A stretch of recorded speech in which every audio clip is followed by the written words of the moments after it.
Hello, you wonderful people, and welcome to another episode of Super-Fanta-Fi. This being a show where I talk about some of the supernatural fantasy as well as science fictional shows that I like that I'm currently watching. I will go ahead and preface this at the beginning. I do apologize if the audio on this is a little low. Just not in a position to be talking loud right now, but that's in itself. I don't know, maybe I'll just end up cutting the part out. Anyway, for today's episode, we're going to talk about the Vampire Diaries, the originals, as well as Sleepy Hollow. So first of all, we're going to talk about the Vampire Diaries. This week, the Vampire Diaries, as well as the originals, have a little bit of a crossover event kind of thing, which is kind of interesting. I don't think there's been a crossover since Tyler, right? Like when Tyler went to New Orleans to kill Klaus and failed miserably. Wasn't that the last time, or has there been another one since then? I don't remember. But anyway, at the beginning of the episode, we have Bonnie and Damon trying to stop the Huntress, Raina, in her pursuit of Stefan. They meet up with Enzo, and Enzo explains to them that he's working for a group known as the Armory. They're kind of like a little organization slash group that knows about the supernatural. I don't think any of them themselves are supernatural, like a vampire, werewolf, or witch. I think they're all human, from my understanding. But the reason why Enzo is working for them, we find out, is because they have information about his family, and in exchange for getting his hands on that information, they want the Huntress, which why do they want her? Why is she so important to them?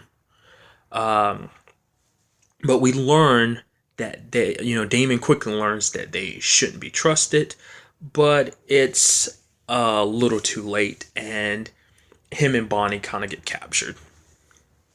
Later on in the episode, just since we're on the topic of the Armory, we find out that Enzo's family, specifically his dad, started the Armory, and that the current head of the Armory is his family as well. And we learned that they are the ones who currently have Elena's body, I guess, just so that they could have possible leverage over Damon in the future. But moving on, we have Damon getting locked up in a cell where Tyler is. He's in a coma, but they put it in a position where Damon needs to tell them where Stefan is, because Stefan is their best way of tracking down the Huntress. I mean, she is after him, and his mark acts as a beacon. So if they have Stefan, they'll end up being able to capture the Huntress that way, using him as bait. But Damon isn't telling them where Stefan is. So they locked up him in a cell with, like I said, an unconscious Tyler. But tonight's a full moon, and they're planning to have Tyler, change and rip Damon apart if he doesn't tell them where Stefan is. You basically have Tyler finally waking up from his little coma, especially because now that it's closer to the full moon, and he's starting to change, and he starts talking to Damon, telling Damon's like, you know what, like, I'm going to end up killing you. You know that, right? And Damon's like, yeah, but I'd rather not kill you as a way of preventing you from killing me. I'd rather not have to kill you. And Tyler's like, oh, are you doing that? Oh, you're doing that for me, or are you doing that for Elena because Elena would frown upon you killing me or something like that? He's like, you can try as much as you might, but you're always going to basically be a burden on everyone that you might want to try and change, but you're not going to. You're always going to cause issues, and you're always going to have Stefan, as well as even Bonnie, bending over backwards trying to protect you. You are Stefan's brother, and you are legitimately one of Bonnie's best friends, so she's always going to fight for you, just like Stefan's always going to fight for you, and is going to end up getting them hurt. They're going to get caught up in the crossfire of whatever you get mixed up in. We have an awesome thing that Bonnie does as a way of getting Damon out of the cell. She chops off Enzo's hand because she needs it to unlock the door. I did like what she said to Enzo. She's like, I would have made a much better friend than I would have an enemy, because she had earlier stated it's like Enzo's actions are going to turn any friends he had into enemies. Because basically he's saying like, what does he have left? Like, he doesn't really have any family. He doesn't have any friends. He lost Lily, so he has nothing. The armory is all that really he has now. So you have Bonnie rushing over towards unlock the door for Damon, but Damon's like, no, don't unlock the door. Tyler's going to kill you. Just if you open this door, Tyler's going to kill you too. So just get out of here, because Tyler's words actually resonated for Damon. But Bonnie, being who she is, didn't listen. She's like, no, I'm going to get you out of here. Opens the door. Tyler ends up, attacking her and Damon. He ends up smashing her against a nearby glass. And Damon's like, you better get out of here before I kill you. So Tyler runs off. And Damon tries to feed her his blood, but it's not working, because previously Enzo had given her a shot of something that blocked her magic, and as we know in this world, vampirism is magic, so the magic properties of his blood isn't working because of that, so she's not healing. Eventually he takes her to the hospital, and she's lying in the bed, and he's apologetic about it. He's like, he doesn't know what he'd do with himself, if she left, she's important to him, so it's like if something happened to her, he'd never forgive himself. He'd live the rest of his life pissed at himself for letting this happen. So he's like, the moment you're what they gave you wears off, I'm gonna give you my blood and you're going to be 100% better. But he makes a promise saying, but I can't keep doing this to you and Stefan, and as well as everyone around us. I cause more problems than I help solve, So Damon's like, the only way to make things right is by removing himself from the equation. This is how we get to the point where we have Damon waking up from the coffin after the 3-year time skip into the future that we've seen so far throughout the season. So I don't know whether it's what exactly he did to himself, but whatever it was, it sealed him up for the next 3 years. And I'm guessing that the next episode is this is the beginning of that, and I'm guessing the next episode is leading up to him doing that. So, also in this episode, we have Alaric, deciding that he wants to get out of town. He had made a promise to Joe that, after they got married, that they would leave town immediately, but they didn't, and they weren't able to, and you see what happens. Joe ended up dying. So Alaric doesn't want to make that same mistake again, so he's going to get his children, his 2 little girls, out of town as quickly as possible. And Caroline suggests going along with him as a possible babysitter, possible nanny, and Alaric, he goes along with it, and so they leave town. And all this while, we also have Stefan, who made his way into New Orleans, where he meets up with Klaus. It's very interesting to see these two talk. They haven't talked in a long while, so it's really cool to see them talking. He even catches Klaus up on the whole situation, with the exception of the Huntress, which is what prompts Klaus to kick him out of New Orleans, is because Klaus notices Stefan's wound, and he knows exactly where that wound comes from. He knows it's from Raina, and he's like, how dare you bring the Huntress to my town? You come in here looking for sanctuary from her, and you have the audacity to you're going to lead her here where my family is. And he tells him to get out, because he knows exactly who the Huntress is. But then we have but Stefan leaves, but he leaves his phone behind, and Caroline calls, and Klaus answers the phone, and her and Klaus talk. He talks about knowing about her new situation, being a quote-unquote mother.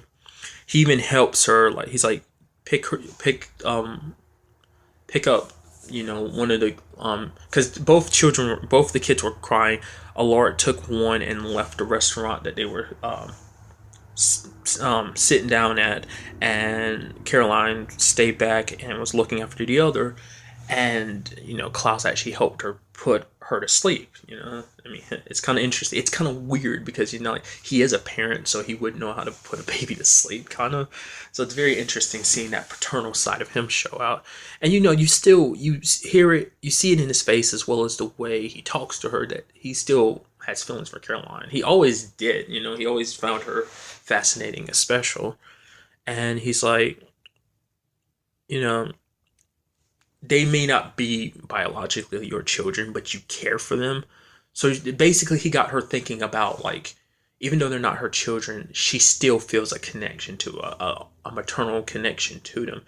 And he's like, basically, that you should it's okay to feel that it's okay to act upon it, kind of thing. And he also apologized about hearing about her mom. But she's like, but she's also like, where's Steph? Is Stefan going to be okay? And Klaus is like, yeah, Stefan. He's going to be okay because I'm gonna make sure of it. And she's like, thank you, and they hang up. Stefan is leaving town, but Raina catches up with him. But before Raina can actually do anything, Klaus kills her, obviously temporarily. And so they leave. A little side note I'll throw into as well. I've kind of overlooked. I'm curious, like, what they're going to do. We have Nora and Mary Louise, who were on the run, who got caught by the armory. So I mean, it's like, what is there? Because I actually missed the beginning of the episode, so I am curious. Like the first, like, 3 minutes or so, is like, what does the armory want with all these supernatural, like, people? Like, what is their ultimate goal? What do they need the hunters for? What do they need Nora and Mary Louise for? Next up, let's move on to this week's episode of The Originals, where we have Aya and Aurora teaming up to sever the Sire line as a means of, obviously being able to finally kill Elijah and Klaus without having to worry about it of killing them as well. And obviously, like I said, because of the crossover, we have Stefan being in town.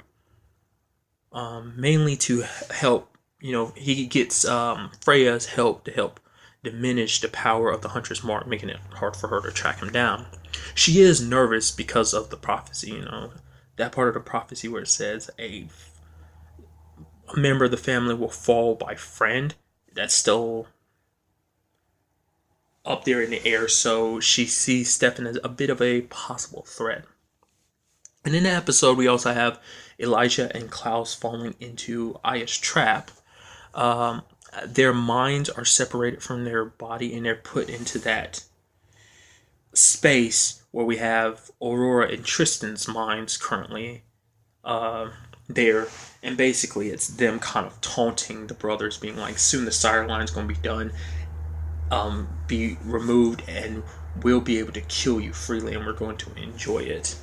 You have Aurora and Klaus talking, and you have Elijah and Tristan's just going on about how they abandoned, specifically how Elijah abandoned them, and Elijah says a line I really like. He's like, oh, spare me the deadbeat dad lecture. And we also have Aurora kind of messing with Klaus's mind. You bringing up Cammy. It's like, oh, how is Cammy? And it's like, you dare say her name. Then she's like, ooh, it seems like I hit a nerve. She's like, basically saying, people don't care about you, Klaus. They only care about you because your life affects their lives. Like people like Marcel, for example. It's like, if it weren't for the bloodline, the Sire line, no one would care about you. You're actually a burden on people, which kind of bothers Klaus. But eventually Elijah does kind of the, big bro thing. And I really like that he kind of tore Tristan and Aurora down, basically being like, you want to say all this stuff about my brother, but let's talk about your relationship. The fact is that your brother has to constantly leave you behind because you're an unstable individual in a sense. And then he's like, oh, it seems like I struck a nerve. And you see a little smile kind of go across Klaus's face. It's like, it's always very interesting when they try to play their mind games and they get played back. I really like that. We at the same time have Stefan, Haley, and Marcel, as well as Lucian, coming up with a plan to rescue Klaus and Elijah. on Stefan's part of the plan, which I saw coming. I was like, because Klaus and Elijah are in a place surrounded with lots of Strix, and Strix are some of the most ancient vampires. So there's no way any of them can take down all these powerful vampires by themselves, which gets Stefan the idea. Which why don't I just lead the Huntress to them? Because previously Freya had kind of sealed up the mark so she couldn't track him. So they snuck into the place that they were being held, and then Stefan removes the stuff that Freya had used to block the Huntress's mark, and basically she comes there and she basically slaughters, she cuts through all the vampires that are there. She even fights Aya at one point, and as we see later on in the episode, Aya actually got struck by her blade and marked some. But even throughout this whole situation, Davina is pushing heavily to remove the sire line, because if it means protecting Josh as well as Marcel for them to be free of Klaus's bloodline. Marcel has reservations about it because he knows, if this fails, it won't stop Aya from killing Klaus. Even if it fails, oh well. If it fails, that means everyone in Klaus's bloodline dies. She's fine with that because it means less competition that she has to worry about from Marcel or anyone else from Klaus's bloodline. If it works, that's fine too. But she doesn't care whether it works either way or not. And Marcel brings this up to Davina, and Davina's like, no, don't worry, it will work. So whether or not they kill Klaus or not, it doesn't matter because you're going to be okay. Which, like I said, he still has reservations about it. Because in my mind, I look at it as, no matter how much there is spite and back and forth between Marcel and Klaus, he still cares about Klaus. Granted, you could be like, well, it's mainly to make it look out for himself, because if Davina doesn't get this done and they kill Klaus, it could end up with him dying. But I think it's also because no matter what happens, he still cares for Klaus. Because Klaus was like a father to him growing up, and, I guess in a way still is, They might have different sense of opinions, but I think at the end of the day, he still cares about Klaus. Just like Haley, Haley has her reasons. For whatever weird reasons, she still cares about Klaus as well. And she kind of brings that up in this episode because she doesn't want Hope to grow up without knowing her father. I mean, because Haley grew up not knowing her parents, so I guess she didn't want to put her daughter through that same experience.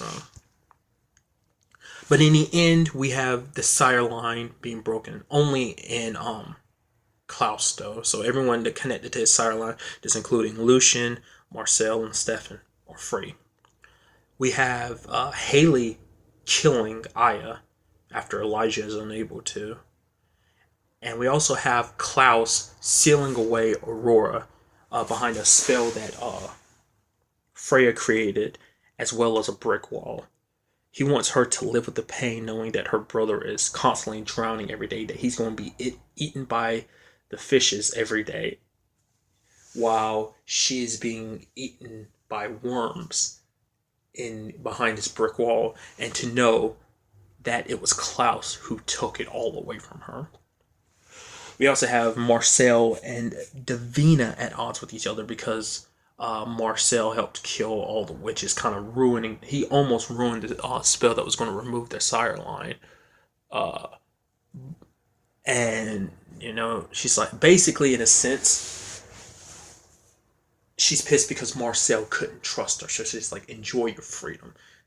I guess in a way you can almost look at it like Marcel ended up almost choosing Klaus over her.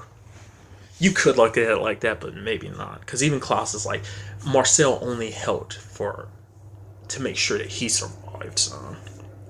And then you have Klaus and Stefan saying their goodbyes. Klaus is telling Stefan to do what's best for Caroline. Because earlier in the episode, conversation came up about how Stefan will basically always choose his brother. That's the whole reason why he got in the situation he is in now, is because he got the mark trying to protect his brother. Not protect Caroline, but protect his brother. And he always will go overboard to protect his brother.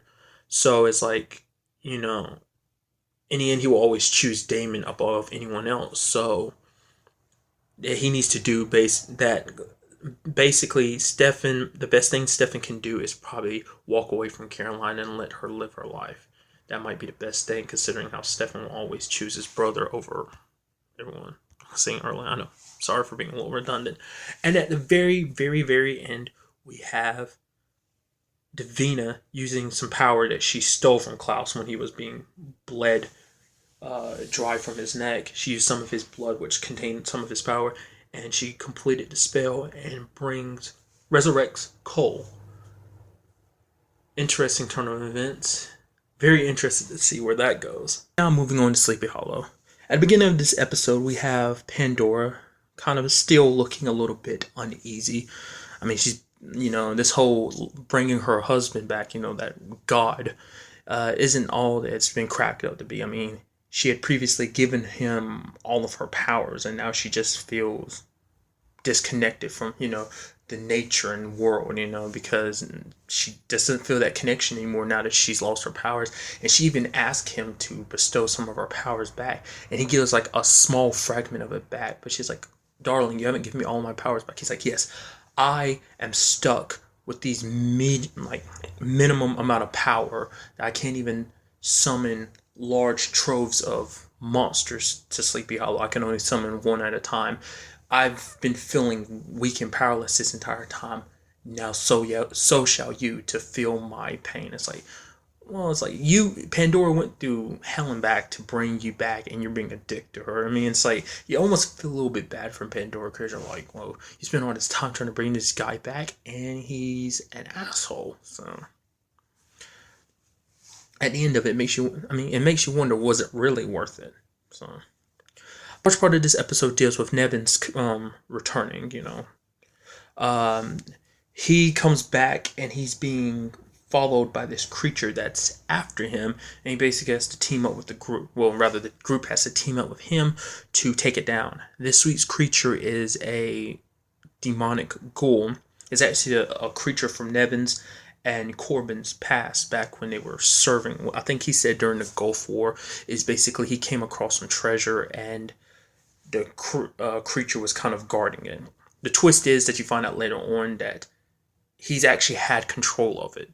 It was actually him controlling it when it ended up killing all the other two soldiers that were with him and Corbin. It was actually him controlling it. He's had control over it this entire time. Even when he's been quote unquote being chased by it, it was actually him controlling it.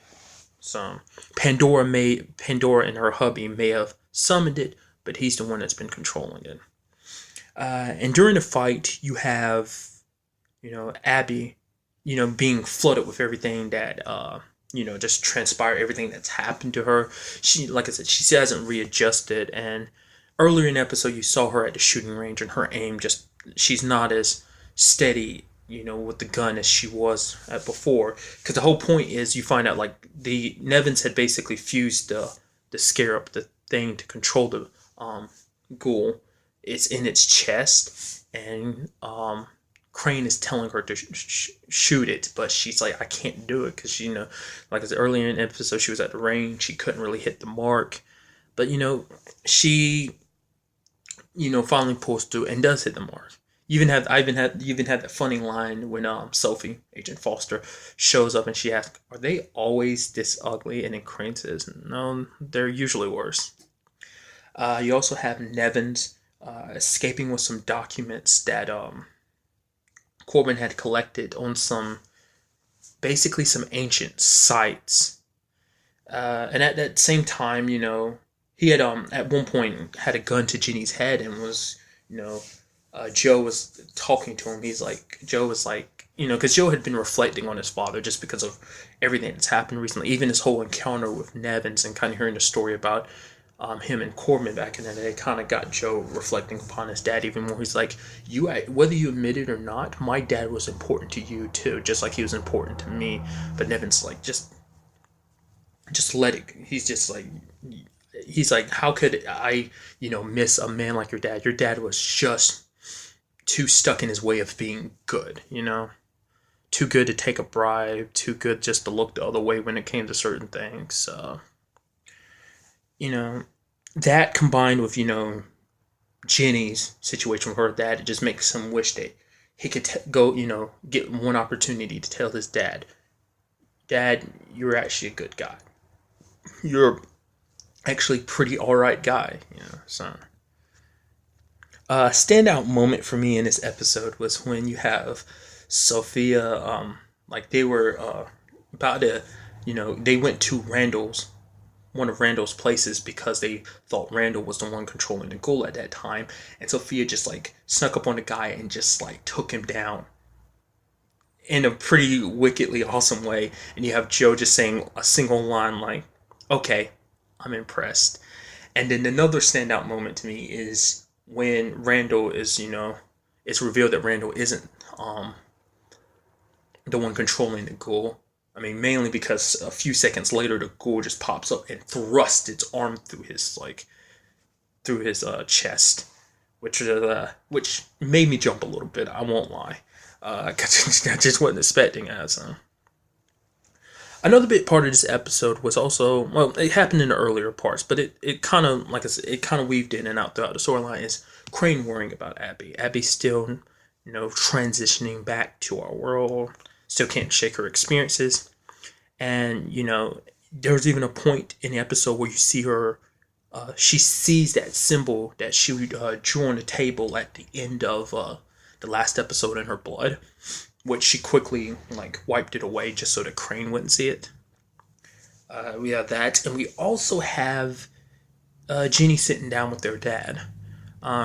First, she hates him. She's like, talking to him, she's like, I, for so long, I've always imagined what I'd say to you, just how much I hate you for leaving us. But now that I'm here, I just honestly don't know what to say. Asking why he left. And he basically told her that the reason why he left is because he couldn't handle everything. It was a little too much for him with their mom's situation, her kind of being diagnosed as kind of her falling apart.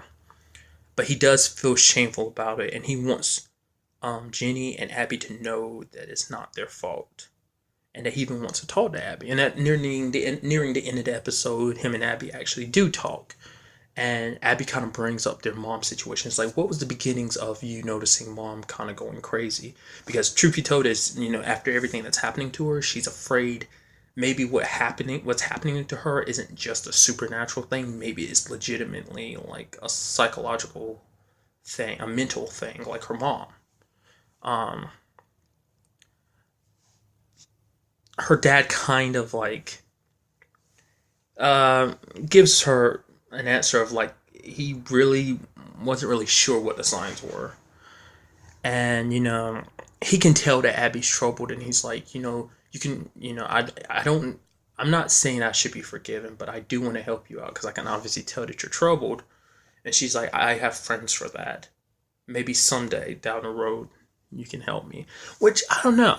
Am I the only one that's a little suspicious of their dad? Not in a necessarily bad way, but he might know more about this whole supernatural thing than it appears. I don't know, maybe he has nothing to do with all this, but I just get the feeling like they're prepping him up to be revealed that he has something to do with all this, that he knows about the supernatural existence. Maybe he even has some kind of connection to Corbin.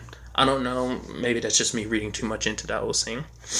We also have Nevins selling Corbin's files to Danny's boss nearing the end, which Nevins ends up getting a bullet as a reward. And then at the very end, we have Abby bowing to that symbol that she's been seeing, everywhere. She goes as far as saying, you saved me, I'm yours. Obviously, it's from the catacombs, the symbol's from the catacombs, but what exactly is it? What does it mean, and what does it mean for Abby? In my opinion, it means trouble, but that's one of those things we won't really know until later on, so. But that's all I really want to talk about in this episode. Until the next time we meet, be happy, be safe, live life to the fullest, and enjoy it. Good day, and goodbye.